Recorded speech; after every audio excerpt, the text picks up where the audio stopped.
Today on the Paul Report, does your dog get nervous when you head to the vet's office just like Teddy and Toby here? Well, Dr. Sally Foote from the Okaw Valley Pet Clinic in Tuscola will be here to offer some information, tips, and advice on how to calm that anxiety. We'll be back with more in just the wag of a tail, so stay tuned.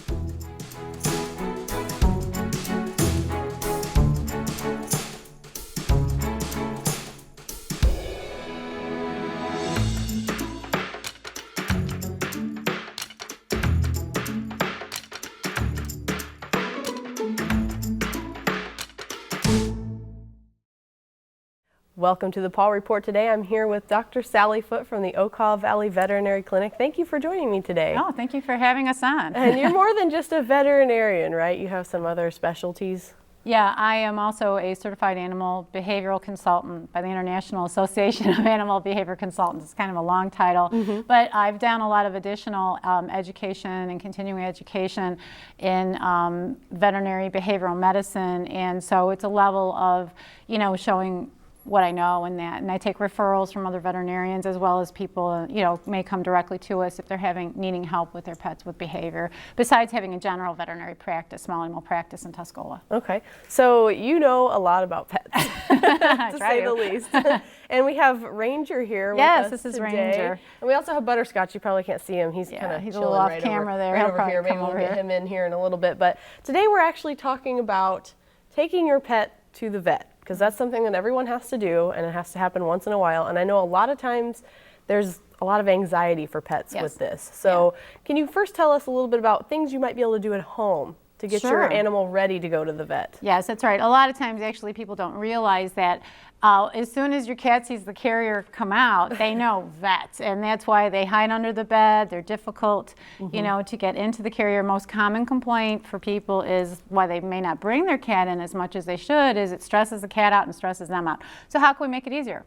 First of all, I tell my clients, make your carrier part of the living room furniture and leave this outside all the time. A cat does need to rub up on it to make sure that it's theirs. And then if we feed our cat, like we could take some of Ranger's kibble here and actually put it down in the carrier, and I don't know if he's interested in going in there now, but when he goes in there and he discovers his food is in there, then he will eat it and associate good things with it. Now let's say your cat's sick though today, and it's always been a trouble trying to get him in that carrier. What can we do differently? A pillowcase makes a great alternative to a cat carrier. Okay, and especially, I never thought about that. Yeah, I have a video on my website with Okaw Vet Clinic showing this, but anyway, a regular just pillowcase, and especially if it's the one, say, off of your bed, so it's carrying smells from home, is even better. So just kind of bunch it up and sit there with your kitty at home and get them maybe on your lap, or even if you give them a little bit of food, this is okay, so they're down by the dish. Once I slip this over Ranger's head like so, actually he kind of wants to push into the pillowcase, as you can see. Oh, he's very tolerant. He is very.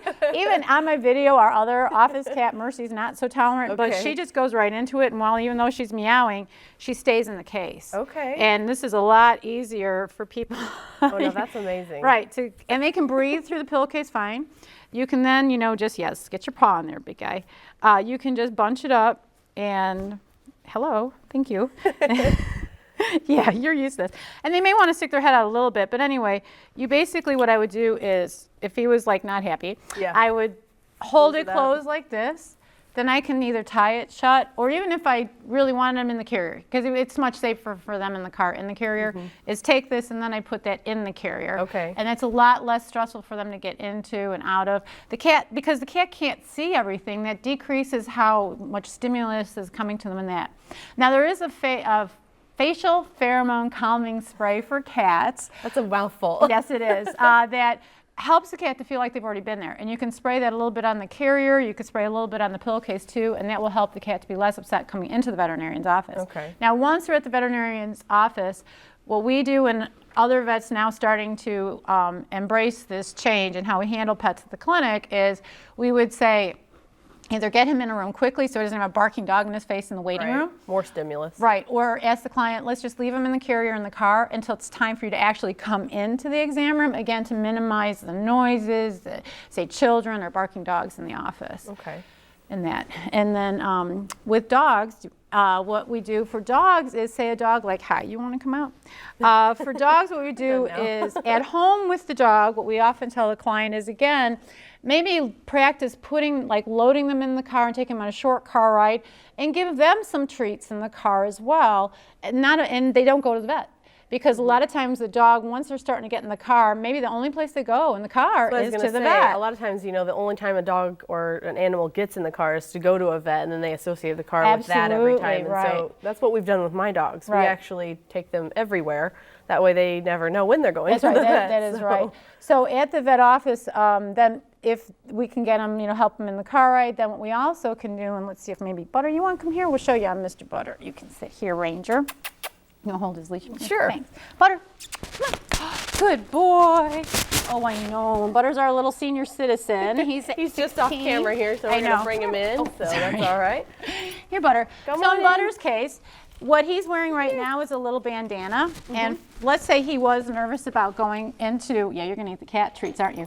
If he was nervous about getting in the car, we would spray his bandana with a different dog product. Okay. Is that something you can pick up at, your garden variety store? Yes, at your pet store. Okay. It's going to be at the pet stores or at your veterinarian. These pheromone sprays is what they're called. Okay. And anyway, this actually does directly help to calm the dog down. Okay. And will help him with travel. Then once he comes in the vet office, as soon as he comes in the door at the receptionist, I say, oh, Butter, you want a yummy? And so we would give him a little treat like so. Now the key with dogs and rewarding is you want to give them a piece that's about the size of half of a Cheerio. Okay. So one treat like this turns into about 20 treats. Oh, okay. So I say, oh, Butter, good boy, as he arrives, in the door. So then he thinks of something good with walking in the vet clinic. It's an association. Right, and my technicians and receptionists say, oh, good morning, Butter, here you go. And he gets a reward from the receptionist. He gets a reward when he goes on the scale. He gets a reward as he walks down the hall. Okay. He gets a reward as he comes by the exam table. And then when I come in and I start the exam and say I pick up something like my stethoscope, he's going to get just a tiny treat, like this. So one treat turns into all of this. Right. So what he then learns is all of these good things with every part of the exam, and it helps him to be less nervous, less upset throughout the exam. Okay. So what are some signs of anxiety? If you're at home and you're getting ready to put your pet in the car or something, how can you tell that they're extremely anxious? I mean, there's obvious things, but maybe you can enlighten us on that. The early signs of anxiety is what is often not understood well, not misinterpreted, etc., especially in dogs. So the early, of course, everybody knows tail tucked, ears down, drooling, Right. That's, I don't want to walk. That's high anxiety. So the earlier points of anxiety that we can help give the dog some help are things like when they start to first turn their ears down a little bit. Okay. Or they start panting. Now Butter, of course, is panting because he's excited here. But it's like they may be sitting there and they're just this kind of faster paced panting. Okay. Looking around. Like that. Okay. That's in the dog. So at that point, that's when you want to put on the pheromone spray. Okay. That's where we may want to start offering him some rewards, because if he'll take a reward then, if he's low enough with this anxiety, he can take a reward then. Now he can start to change his mind. Okay. And say, oh, wait a minute, this is actually good now, getting in the car. And it can help them. Other things, playing heavy beat rock music in the car for the ride over to the vet does help them. That's music therapy for the dog. I wouldn't think of that. I know, right. No, that's newer stuff we've learned about dogs. With cats, reducing their anxiety, a lot of it is just if we can minimize the stimulation to them. So having them in a carrier, don't have them loose in the car, throw a blanket over the carrier. Using the pheromone product will help the cat. Yes, I do recommend clients to maybe toss some treats even in there. Even if they don't eat it, just knowing it's there helps the cat. Or, of course, using the pillowcase is another way, because it's, covering them and they feel kind of shielded from the things that might be making them feel threatened. Yeah. So what are, we've talked about stimulus. Are there other things that maybe we do that increase anxiety for pets that we could maybe watch in our own behaviors? Yes, our own body language. So first of all, let's just say if you're rushed, what are we doing? It's like, oh my goodness, I gotta get to the vet. And then we have to drop the kids off at soccer. So you're rushing around and you're grabbing your cell phone and you're saying, come on, come on, come on, let's, and you're trying to shove and push your animal, say, in the car. And what they're all they can tell is something bad must be happening. The humans are rushing around just like you do in an emergency. Right.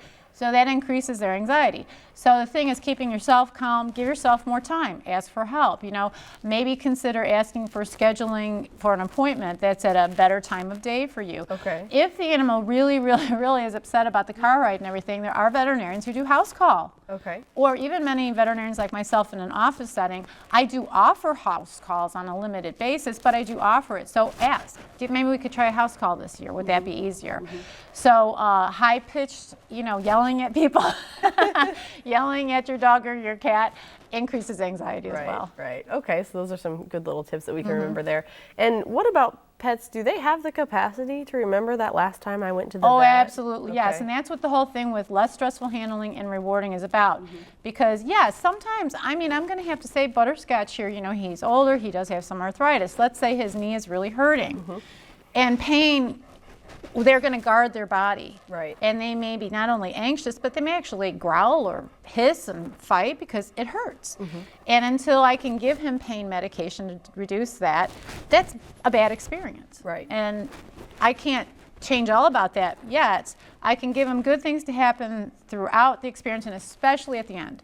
When I am no longer feeling that sore knee, or maybe I gave him some pain relief medication that acts fast in the office, and now he's not feeling the pain, and now he will take a reward. He remembers that, and they are much happier, much better about coming in. The term for this is called counter-conditioning to the veterinary exam. Okay. And actually, I have had a lot of patient dogs, you know, dogs that are patients, Right. and cats that are patients that used to be big fighters, I mean, really bad, and because we've started doing these techniques, are completely turned around. Really? And are now actually happy dragging their owners in. And some other tools that we do too, okay, say he had an infected ear. We can even take something which usually you think of, oh no, dangerous, mean dog, we have to Right. muzzle them. But you know, really a muzzle is more about safety, because if I have to come close to his face and examine this eye, Right. his natural thing is to say, don't touch me, and maybe Sure. to try to bite. So it puts Right. me in a risky place, and I make it in or at home. It's hard for you to clean this ear and treat this ear. So what do? We make this muzzle now a good thing. We make this a treat mask. So Okay. what we do, and I've got all these on my videos on my website, so I line the muzzle with peanut butter. Oh, now that's something I hadn't thought about either. Right. So. And then first what I do is I show it to Butterscotch, who likes peanut butter. Oh, you're not gonna like it on camera? Oh, yes, you will. There you go. So I give him a minute or two to lick the peanut butter. So he says, muzzle means peanut butter. Right. And now when I go to put the muzzle on, yes, you're gonna want the muzzle on. Yes, you are, because he's getting peanut butter, and as you can see, I think he's licking the peanut butter through the muzzle. Yes, you are. And then I can have somebody either up here giving him more peanut butter through the muzzle, while then I can be, yes, there you go, and just like that. And then somebody else can be cleaning his ear. Or when I'm in the office, I also will have my techs do that. Come here, Butterscotch, let's take that off right now. There you go. That was a good boy. So that's one way that. Pretty good there. Yeah. So now, you know, a lot of dogs, when they see a muzzle, it was about like, oh, we're going to put this on, and now everything's being held tight. We changed the meaning of the muzzle, so that way they actually put their muzzles on better. Okay, so again, it's about that positive experience. And right, the rewards. positive experience, yeah. Okay. Well, that's great. And so are there other kind of tricks that you use in the office for exams? You know, say there's a cat that's nervous about getting his ears looked at, or shots, or something like that. There's a couple of different ways or things that we use for like handling. Ranger loves his liver paste. Hey, you. And you're sitting over He's here. just hanging out back here. Yeah. So let's just say if this was the exam table up here, I would take Ranger. Now, cats do not like to be held much. Right. Actually, when it comes to in the veterinary office now, as we examine and handle cats, we do very little actual holding. Really? Right, and we're much more creative about how we will position them. So say for Ranger, if this was an exam table, we might set a blanket down because it's more comfortable for him, and my staff would have this liver flavored paste. It's a treat for cats, and as you can see, he really likes it. So my technician would actually be doing this, just this. Okay. And giving him this treat. Well, then I'll even set it down here where he'll probably, or you can do, this is called targeting, where you put it on an object. I'm not going to make your nice little thing. Thank you, Butter. Ranger, there you go. So while Ranger's eating that, he then can associate good things as I go to say, listen to his heart. Okay, yeah. Or if I even need to give him an injection, And that's what we do. He's doing something else, so he's maybe distracted. He's distracted, plus he's getting a reward when he feels my hands on his body to feel things or to get the shot. But we're not holding the back of his neck. We don't have 3 people trying to hold him down tightly. Right.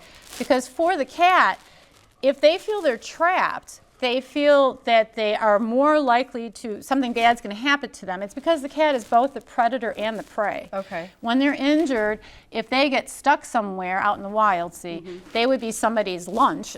Yeah. So if they feel they can't escape or they're not just sort of hidden like in a cave, right, then they want to try to get away from it. So this is where with so some of that instinctual stuff comes back into play. Oh, it definitely does. It definitely does. So the other things we do in the office is, say, like on a mat like this in the office, I call it spin the cat. Like I may have given, the cat's on the pad like this, and I gave the shots, and then my tech and I, we just spin the pad, so we're not touching the cat, and we do it on the other side, so he's kind of like, whoa, what happened?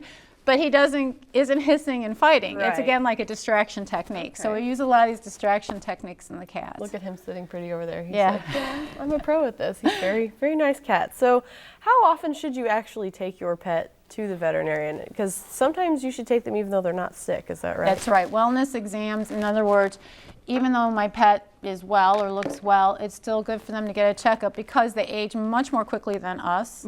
So on average, yes, every year of the pet's life is about like 7 years. As they get older, they don't age quite as quickly, but still.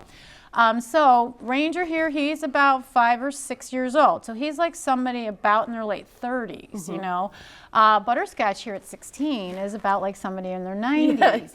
And he does he's an old guy. Yeah, he's got a few problems, but at least on a yearly examination, we can not only do a physical exam to make sure they're healthy, but we can also review and cover what's his lifestyle like. If Ranger, say, were to be outside, inside a lot, we want to make sure he's staying, being treated for any possible parasites. Okay. Not only for his health, but your family's health. There are some worms that can be spread to people. Right. Also, too, to discuss his weight.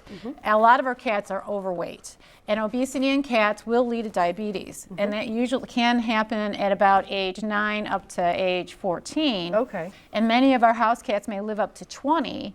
So, that's like a middle-aged disease in the cat or problem. And if we can, be checking that cat's weight and going over with the client a proper diet, because certain diets help some cats to lose weight better than others. Okay. As well as screen for any other underlying problems, because we can find those things out before they show up physically. Okay. And what are some of the routine things that your animals need to have done every year? Routinely a physical examination and maintain their core vaccinations, rabies for both the dogs and the cats, the combination distemper, parvo for the dog, and upper respiratory for the cat. If your cat goes outdoors, discuss with your veterinarian about feline leukemia virus and protecting your cat from that. Protecting our dogs and our cats from heartworm disease is very important, and that's with the monthly preventatives, and intestinal parasite protection. Even though you don't see worms, doesn't mean that they're not there. Right. Majority of them are microscopic, and they can be infectious to people, and with so many people too, like at home on chemotherapy, and that weakens your own human immune system. Sure. We don't want there to be your veterinarian's important to helping you keep the health well for the whole family, and even with children in the home and so forth. There's a lot of times where the better we take care of the pet, the better it's going to be for the human as well. Okay, so is that kind of a whole health thing? Is that kind of the holistic approach? Is that something that you use a lot at your office? Yes, we do. Not only like traditional vaccinations and drugs and such like that, but your veterinarian also, and I do at my office too, is use a lot of, say, supplemental medication. And also combine, when appropriate, there are other veterinarians that offer like chiropractic services and acupuncture for pets as well. I had Butterscotch up to Dr. Cole in Urbana, who is a veterinary chiropractor, for an evaluation about a month ago, and she showed us some traction techniques to use with them at home because he has significant arthritis in his back. Okay, see, I guess I hadn't heard of a pet chiropractor. Yes, there are. And there's specialists for everybody, people and animals. Right. So, Ranger, you like that over there. He said, I'm just checking it out. Yeah.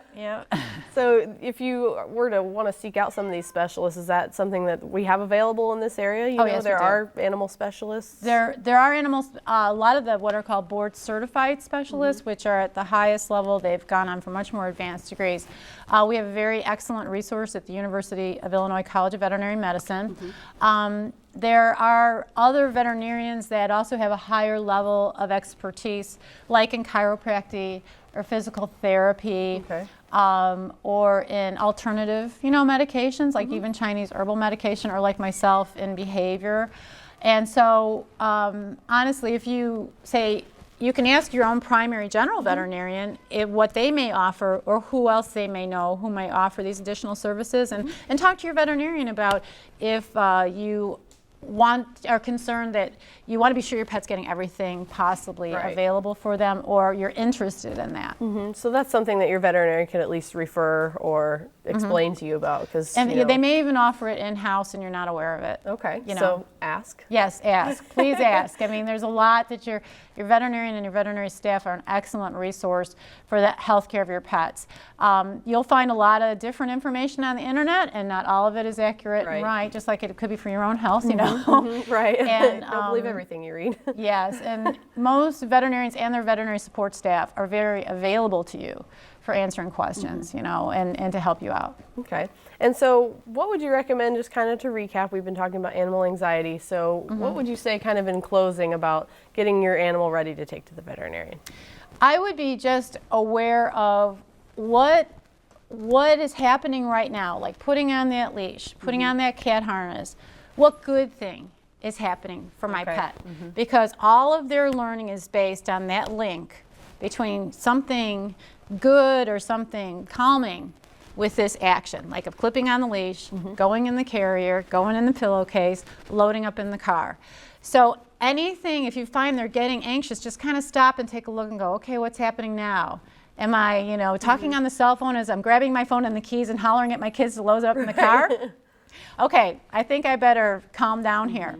And my pet calms down and go, okay, this is how I need to be. So it's all about being aware and doing some positive reinforcement. Is kind of what I've gained from what you said today. So really you can calm a dog to go to the vet. The thing to remember, I guess, that I've taken away from this today is just be calm. Be how you want the animal to be. I think that would be step number one. Just keep it calm. Okay, well, Dr. Sally Foote from the Okaw Veterinary Clinic, we appreciate you coming in today and talking a little bit about animal anxiety. So we're about out of time for today, but we hope to see you next time. So thank you very much. Well, thank you very much. If you're a veterinarian, trainer, groomer, specialist, rescue organization, or shelter that would like to partner with the Paw Report by providing expert guests for the show or animals to be featured on our Adoptable Pets segment, please contact us by emailing kfpleasant@eiu.edu or call 581-6960. Or if you have a topic you'd like to see on the show or questions for our experts, contact us with those too.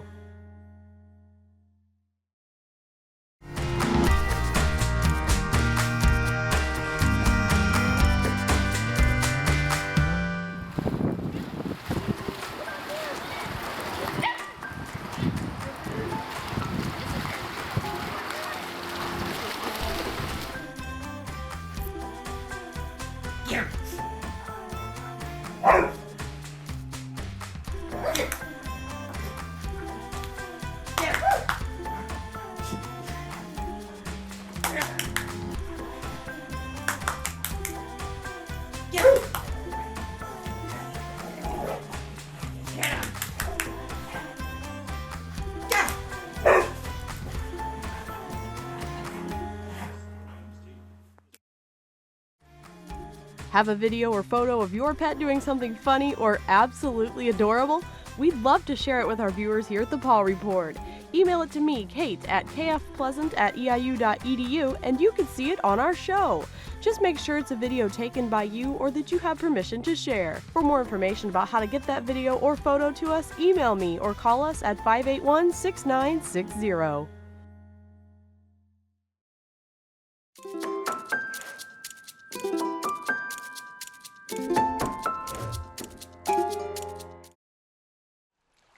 We've all heard the expression, a dog is a man's best friend.